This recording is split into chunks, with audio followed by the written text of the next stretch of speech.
Hello दोस्तों, आप सभी का स्वागत है मेरे यूट्यूब चैनल टेक्नो माइंड में। तो चलिए दोस्तों, आज हम बात करेंगे रिफ्लेक्शन ऑफ लाइट की।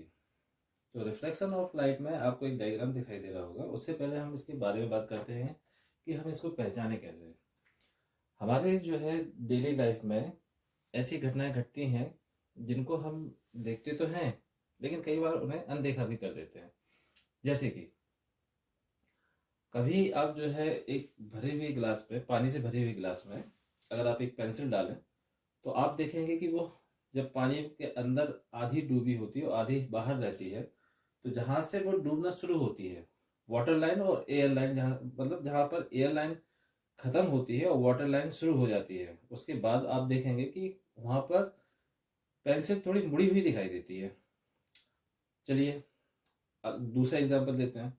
दूसरा एग्जाम्पल ये है कि अगर आप किसी सिक्के को पानी से भरे हुए गिलास में डालें तो वो थोड़ा उठा हुआ दिखाई देता है। एक्चुअल में आप उसे खाली भी देखें तब भी उसका बॉटम जो है वो थोड़ा ऊपर की तरफ क्या होगा, उठा हुआ दिखाई देगा। ऐसा आपने और भी देखा होगा, जैसे जो ग्लास का स्लैब होता है, ग्लास के स्लैब को अगर आप किसी मतलब पेपर पे रखें जिसपे कुछ लिखा हो, तो उसमें जो लेटर्स होते हैं वो भी थोड़ी साइज में बड़े या ऊपर की तरफ उठे हुए दिखाई देते हैं। तो ये सारी की सारी चीजें रिफ्लेक्शन ऑफ लाइट है। क्या है ये? Reflection of light. Reflection of light ये हमारे डेली लाइफ के क्या है, पार्ट्स हैं। हम इन्हें देखते हैं लेकिन इनको मतलब कभी भी इनके बारे में सोचते नहीं है कि ऐसा क्यों होता है। तो आज हम बता देते हैं आपको कि ये सारी की सारी चीजें क्यों होती हैं।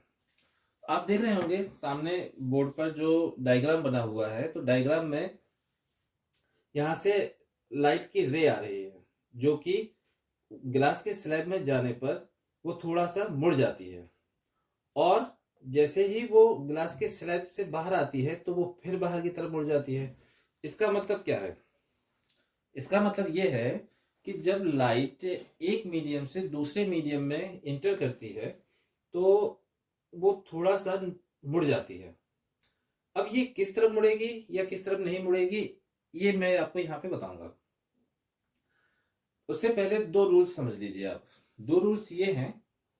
पहला, इंसिडेंस रे और रिफ्लेक्टेड रे और जो नॉर्मल होता है, ये सारे एक ही पॉइंट पर क्या होते हैं, प्रेजेंट होते हैं।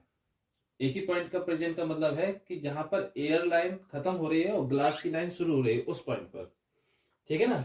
और दूसरा रूल ये है कि साइन आई और साइन आर का जो रेशियो है वो हमेशा क्या रहता है, कांस्टेंट रहता है। इसे ही हम किस रूल के नाम से जानते हैं? स्नेल्स रूल्स के नाम से, स्नेल्स लॉ के नाम से जानते हैं। ओके, तो ऐसा क्यों होता है पहले वो समझिए। जब लाइट किसी रेयर मीडियम से डेंसर मीडियम में इंटर होती है तो वो नॉर्मल की तरफ झुक जाती है। जैसे कि यहां पर ये एयर है, ये रेयरर क्या है, मीडियम है, और ये डेंसर मीडियम है क्योंकि ये ग्लास है, तो ये नॉर्मल की तरफ झुक गई है। एक्चुअल में अगर लाइट जाती है तो वो सीधी, ये डॉटेड लाइन जो मैंने दिखाई है वो उसी पैथ पर होकर जाती, लेकिन वो थोड़ा अंदर की तरफ मुड़ने पर उसका रास्ता थोड़ा सा क्या हो गया, बदल गया। लेकिन जैसे ही वो ग्लास स्लैब से बाहर की तरफ निकलेगी एयर में, तो ये नॉर्मल से बाहर की तरफ क्या हो जाएगी, झुक जाएगी। मींस आई का जो क्या है एंगल है और आर का एंगल है उसमें डिफरेंस आ जाता है। जितना यहां पर डिफरेंस आता है, आर के एंगल कम होता है, उतना ही यहाँ पे आर का एंगल बढ़ जाता है। कब? जब गिलास से बाहर जाती है। इस वजह से चीजें हमें अलग तरीके से दिखाई देती हैं। अब इस पर डिपेंड करता है कि जो लाइट की स्पीड है सबसे ज्यादा वैक्यूम में होती है। सभी को पता होगा, वैक्यूम में जब लाइट क्या करती है, ट्रेवल करती है, तब उसकी स्पीड 10 इंटू 10⁸ मीटर पर सेकेंड होती है। या नॉर्मल शब्दों में कहें कि 3 लाख किलोमीटर पर सेकेंड होती है। ये मैंने मीटर में बताया था, मैं किलोमीटर में बोल रहा हूं। 3 लाख किलोमीटर पर सेकेंड वैक्यूम में। लेकिन एयर में भी देखें अगर उसकी स्पीड, तो वैक्यूम और एयर में कुछ ज्यादा डिफरेंस नहीं होता है। इसलिए हम एयर में भी बोल देते हैं कि इसकी स्पीड जो है लगभग सेम होती है। एज इट इज सेम नहीं, क्योंकि थोड़ा सा तो डिफरेंस पड़ता है, लेकिन उतना डिफरेंस नहीं पड़ता है कि उसे हम क्या करें, नोट करें। ठीक है, तो इसलिए हम एयर और वैक्यूम का लगभग लगभग सेम मान लेते हैं।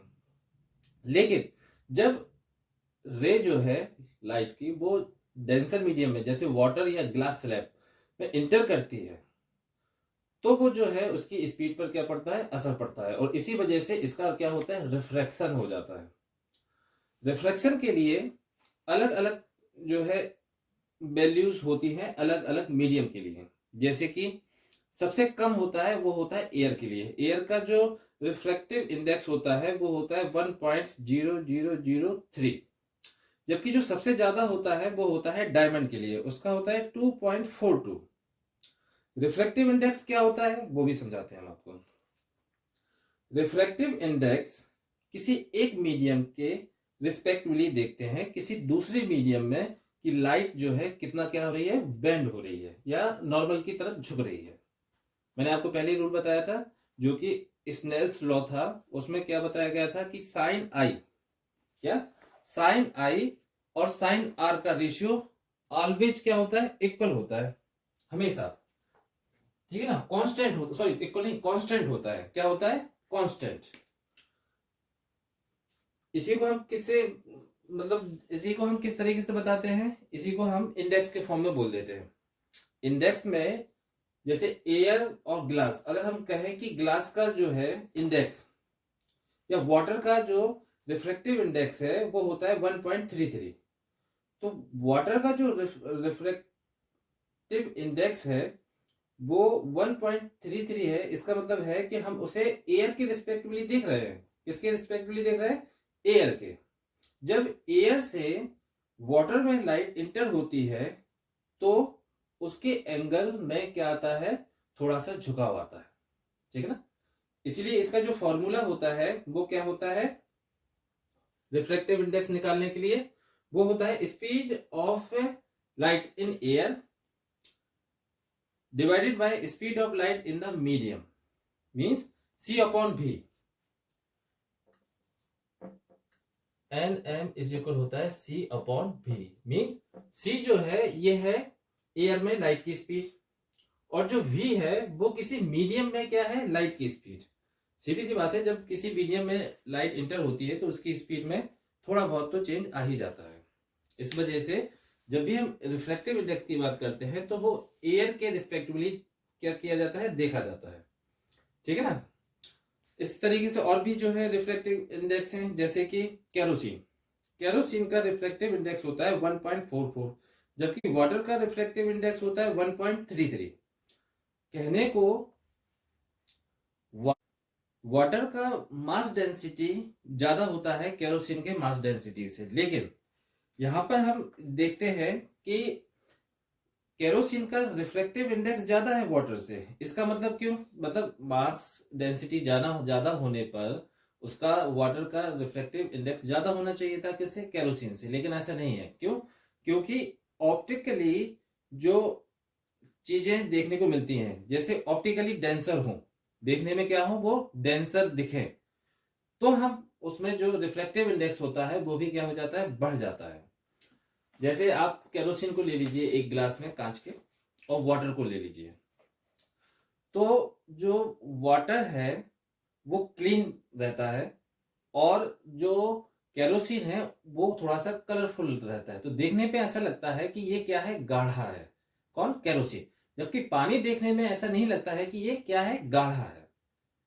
जबकि अगर हम उसकी डेंसिटी की बात करें, कौन सी, मास डेंसिटी की, तो वो वाटर की ज्यादा होती है, किससे, केरोसिन से। लेकिन रिफ्लेक्टिव इंडेक्स डिपेंड करता है ऑप्टिकली मास पर, मतलब ऑप्टिकली क्या देखना चाहिए, वो डेंसर दिखना चाहिए, ना कि किस तरीके से डेंसर होना चाहिए उसकी डेंसिटी। मास डेंसिटी ज्यादा हो या ना हो इससे फर्क नहीं पड़ता है, लेकिन ऑप्टिकली डेंसर होना चाहिए, तो उसका रिफ्लेक्टिव इंडेक्स क्या हो जाता है, बढ़ जाता है। जब कोई लाइट रे किसी डेंसर मीडियम में इंटर होती है, ऑप्टिकली डेंसर मीडियम में, तो वो स्लो डाउन हो जाती है, उसकी स्पीड क्या हो जाती है, कम हो जाती है, और वो जो है नॉर्मल की तरफ क्या हो जाती है, झुक जाती है। इसीलिए उसमें कोई भी, अगर उस चीज में हम कोई दूसरी चीज को देखते हैं तो उसकी पोजीशन कुछ बदली हुई दिखाई देती है। यही क्या है, रिफ्रैक्शन है लाइट का। अगर यहाँ पे हम देखें तो लाइट हमें कहाँ पे दिखनी चाहिए, यहाँ पर, लेकिन वो दिखेगी एक्चुअल में कहाँ पर, यहाँ पर। वो अपनी जगह से कहाँ पर होगी, थोड़ी पीछे की तरफ।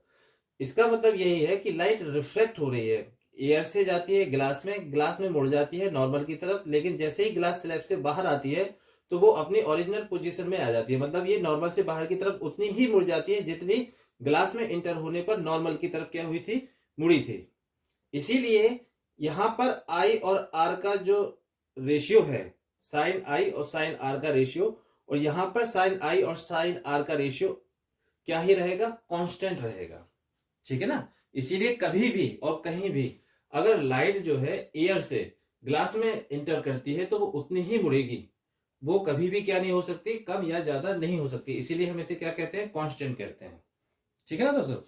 तो इतना जो है आपको मैंने बता दिया है। बाकी का जो है और भी होती है, जैसे कि आपका देख लीजिए, जो डेंस फ्लिंट ग्लास होता है उसका होता है 1.65, जो रूबी होता है उसका होता है 1.71, और सफायर सफायर का जो होता है वो होता है 1.77। और जो सबसे ज्यादा, मैंने पहले भी बताया था और फिर से बता रहा हूं, जो सबसे ज्यादा होता है वो होता है डायमंड का रिफ्लेक्टिव इंडेक्स, वो होता है 2.42। इसीलिए डायमंड जो है ज्यादा चमकदार भी होता है। हालांकि इसका रीजन ये है कि उसके अंदर जब लाइट इंटर होती है तो उसका आंतरिक परावर्तन बहुत ज्यादा होता है। लाइट उसी के अंदर क्या होती है, घूम जाती है। इसीलिए जब आप देखेंगे कि डायमंड की जब कटिंग की जाती है तो उसके एंगल्स देखे जाते हैं, उसमें एंगल्स बनाए जाते हैं, जिससे लाइट जो है हर एक एंगल पर टकराने पर उसी के अंदर क्या हो, ज्यादा समय तक घूमती रहे, जिससे कि वो क्या लगने लगता है या क्या दिखाई देने लगता है, चमकदार दिखाई देने लगता है। ठीक है ना। हाँ, एक चीज और, कि आई की वैल्यू, जो एंगल ऑफ आई है उसकी वैल्यू 0 डिग्री से कम नहीं होनी चाहिए, मतलब 0 डिग्री से बड़ी होनी चाहिए, और 90 डिग्री से ज्यादा नहीं होनी चाहिए, मतलब कि 90 डिग्री से कम होनी चाहिए। तभी हमें क्या देखने को मिलेगा, रिफ्लेक्शन देखने को मिलेगा। ठीक है दोस्तों। तो ये जो है कुछ चीजें थी रिफ्लेक्शन के बारे में जो कि मैंने आपको यहाँ पे बताई, और ये हमेशा रिस्पेक्टफुली देखे जाते हैं। इसलिए इनके जो रिफ्लेक्टिव वैल्यूज निकलती हैं, या उसे हम इंडेक्स भी कहते हैं, वो हमेशा कैसी निकलती है, सेम कांस्टेंट रहती हैं। अगर हम कोई भी किसी भी ऑब्जेक्ट या किसी भी मीडियम की क्या निकालते हैं, इंडेक्स निकालते हैं, तो वो किसके रिस्पेक्टिवली निकाला जाता है, एयर के। अगर हम उसे किसी दूसरे मीडियम के रिस्पेक्टिवली निकालें तो फिर वैल्यू क्या हो जाती है, चेंज हो जाती है। ठीक है दोस्तों। तो आज के लिए सिर्फ इतना ही। जय हिंद।